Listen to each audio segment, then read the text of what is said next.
Let's bring back into the show former U.S. Treasury official Michael Faulkner, former CBO Director Douglas Holtz-Eakin. Gentlemen, this White House is extreme. Gallup now reports Americans lack confidence in its economic leaders. So Chuck Schumer and Hakeem Jeffries are calling the shots, and it's MAGA to claw back unused pandemic spending when the GAO found $528 billion in wasted improper payments went out the door in 2 recent fiscal years. This is the White House is off the wall and extreme, Michael.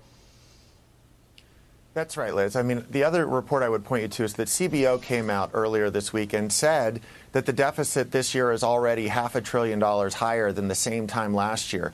The notion that the debt ceiling increase is not a time for us to negotiate over our unsustainable fiscal path and address the out-of-control spending that has not yet, as you said, come down to pre-pandemic levels.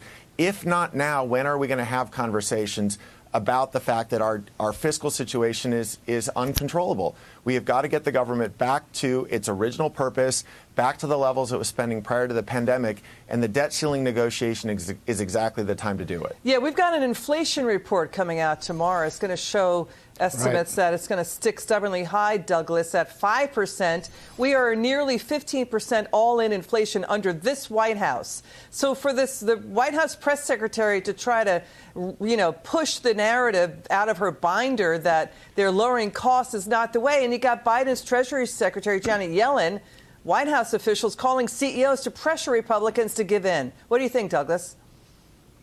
Well, I think it would be great if they could give the Fed a hand in getting this inflation under control. They certainly played their part in starting it with the $2 trillion American Rescue Plan. It's the root of the big spike in inflation we saw in 2021, when it was real big policy error. So, to do something sensible on the budgetary front and try to take care of our really out-of-control deficits and help the Fed on the inflation fight would be a great idea. And I think when we get this report tomorrow, people are going to be disappointed at the pace at which inflation is coming down.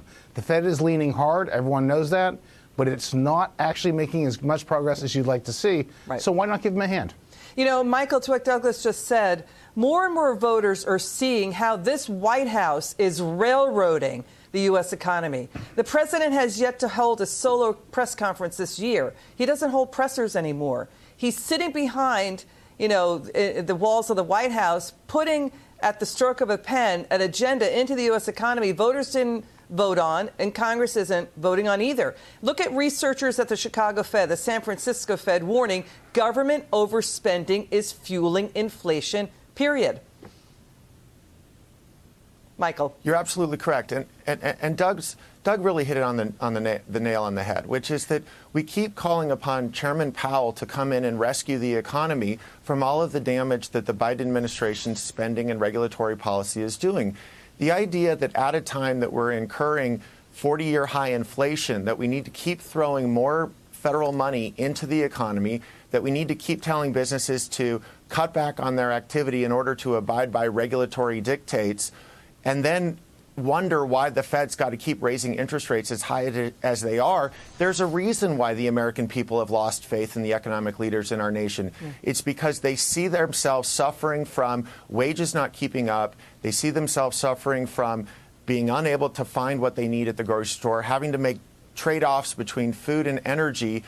And it doesn't matter how much harder they try, their wages aren't keeping up with inflation because government won't get out of the way. For 2 years. Let's listen. Right. Douglas, they can't even think about spending caps of just 1%, which are speed bumps. They're nothing. They won't even talk. They can't even bring themselves to talk about spending caps, slowing down the rate of spending. Watch this. Does the White House see all spending caps as a negative, or just the spending caps that are part of the House GOP bill? So I'm going to be very clear here. The president's going to have a conversation with the 4 leaders, as you all know. That's going to happen in a couple of hours at 4 p.m. local time, clearly. And we're going to stay focused on what Congress needs to be doing here, their congressional duty, which is to prevent a default. Well, let's be very clear to the White House press secretary. The price of a new car is up nearly 19% since March 2021. Groceries are up double digits. Inflation is sticky. It's entrenched. Ford, Marriott, Southwest, all keeping prices higher by lowering the volume of their sales. So when it's Katie bar the door with their spending and inflation, people and companies follow that and hike prices. More countries, Doug, Russia, Iran, Brazil, Argentina, turning away from the U.S. dollar towards China's currency. Even the president of France, Macron, he's a U.S. ally. He's saying that Europe should cut its dependence on the greenback. I mean, so is this White House taking notice of how they're slamming King Dollar? No, evidently not. And let me just say two things. Number one, last time I checked, the White House, regardless of his occupant, was instrumental in getting bipartisan legislation done. And this is a bill that will have to raise the debt ceiling by going through the House and the Senate, getting 60 votes in the Senate, which means bipartisan. And they haven't lifted a finger on the legislative front. So, regular order is take the House-passed bill, pick it up in the Senate, amend it as you see fit to get it through. Why isn't that happening? So Doug, that's something that they keep pointing the finger at Congress, but they have a responsibility as well. Senate does. And on the regulatory front, just to echo what Michael said, the Biden administration set a record for regulatory costs in its first year, over $200 billion. They're keeping on track to do that again. Those are costs businesses have to pass along to consumers. What's that called?